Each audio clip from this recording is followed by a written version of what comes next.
Happy Sabado, Bayang Karista, nagbabag nga naman po, Kid Abata. Para magbigay ng giyang yung araw ng Saturday, no? July 12, 2025. At kinabukasan, araw ng linggo, Triple Crown. Mauwa kaya ni Binalot AU ang Triple Crown natin, no? Tingin ko, outstanding si Binalot AU. Hindi pa natin alam kung may libreng bus, no? Para sa Bayang Karista. So, wait lang po tayo sa announcement bukas, araw ng Biyernes. Siguro naman, i-announce naman nila po yan just in case na may libreng bus, no? From Tayuman hanggang Malbar. At ang career natin ng Sabado may 7 races at ang career natin ng Linggo merong 8 races. So, abangan natin yan. Bayang Karista, kita-kits tayo sa araw ng linggo. Okay, start na po tayo. Race number 1, Bayang Karista sa 3-year-old and above maiden race.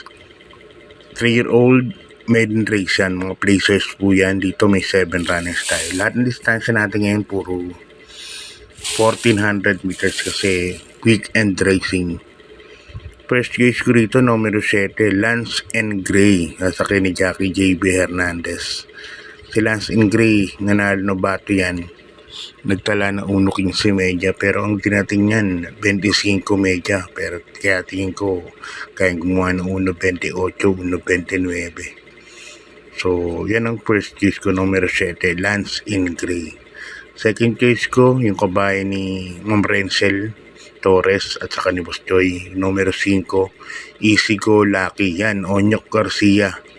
Nakaraan parang namadali lang yan, pero tingin kong may panalo po yan. Malaki po panalo ngayon, halos identical lang sila, numero 7 Malalimado. Okay, good luck Bayang Karista. Lipat tayo sa race number 2, isang rating base class 5, 6 points to 10 points split group. At dito meron tayong 9 runners, no? 9 runners lang yan yung karera, no?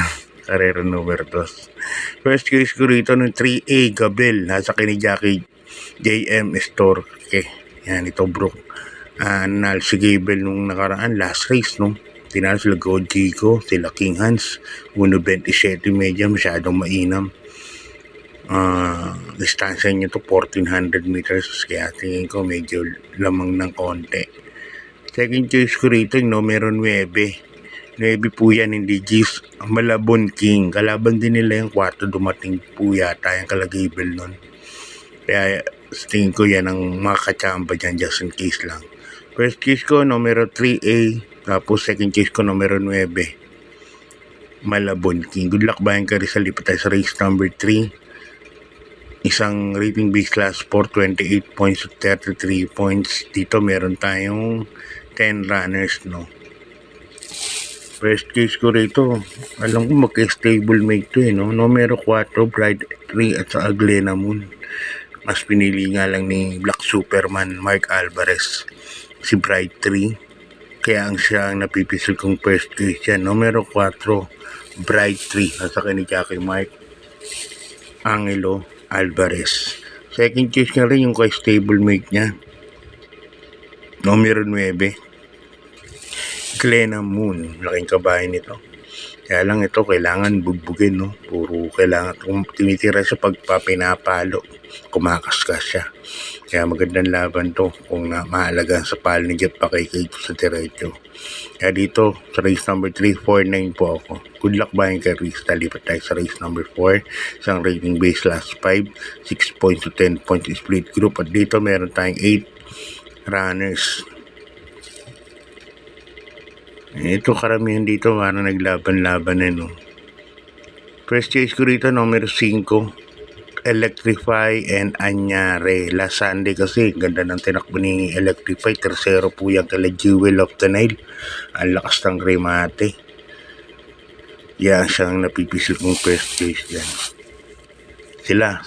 May panalo rin po si Anyare. Dan ni Boy El Camanero. Saka agad yung sumunod na karaan kila Snake Eyes. Second choice ko si number 3, Great Angie, sakay ni Apoy Asuncion. Di ko kinuha si Snake Eyes, although kusunada ko rin, tignan ko. Kaya lang kasi nandito sa justifiable, baka maglitsahan kagad to eh. Kaya pili ko number 5 and number 3. Good luck Bayang Karista, lipat tayo sa race number 5. Race number 5 natin sa rating base last 4. 16 points to 21 points split group. At dito meron tayong 12 runners, no. First case ko rito, numero 8, Big Battle. Nasa ni Jackie Yeldin Abrea, Iya Abrea. Yan ako. Tingin ko bumaba ng grupo. Numero 8, Big Battle. Parang bumaba ng laban din, no. Kaya siya ang napipisil kong first choice. Second choice ko yung kabayan ni Senyor Patrick Uy. Numero 2, Mahusayay. At sakin naman ni Jan Alvin Guse. Yan. Tingin ko bagong baba din.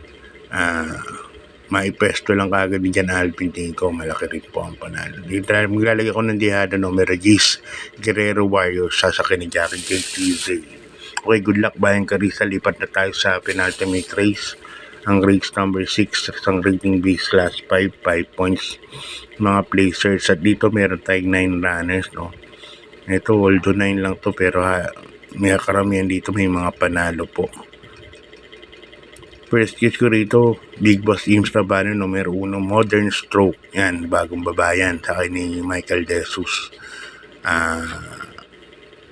Nasa 1, baka maipesto kagad ni Michael De Jesus yan. Magaling, alin yan si Michael De Jesus, magaling magpasalida yan.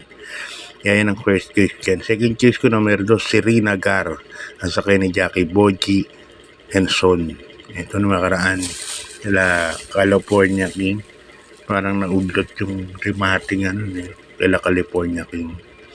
Third case ko numero 8, Heroes Del 96. Yan, sasakyan naman ni Jackie Jeff Bakaykay. So ayan po ang mga pili ko para sa karera numero 6. Good luck Bayang Karista. Lipat tayo sa ating last and final race. Race number 7, isang rating base class 5, 11 points, 15 points split group. At dito meron tayong 11 runners, no. Actually dito sa karera na to, ito medyo lamang to, no. Pag binigyan ng importansya, numero 11, heavyweight. Alam naman natin mga tinatalo niyan, sila Bantay Sarado. Kaya para sa akin, lamang na lamang po yan, si heavyweight. Kung mabubuo sila, sigurado, lamang na lamang po yan. Numero 7, makiramdam na lang po at makibalita. Second choice ko, siyempre alagang proteksyon. Dahil nga take all hindi naman natin alam yung rota nila. Second choice ko yung couple entry, Narch 23 and Bisyo Magserbisyo. Yan. Na-rest may panalo yung Narch 23. May inaman po ko sa kabahay na yan. Kaya siguro mas pinili ni Boji. Third choice ko numero 6. Yan. Carried Away. Sasakyan ni Jackie Noel Lunar. So, hanggang na lang Bayang Karista. Stay tuned bukas ng maga. Yan, i-upload ko ni Sunday. God bless po.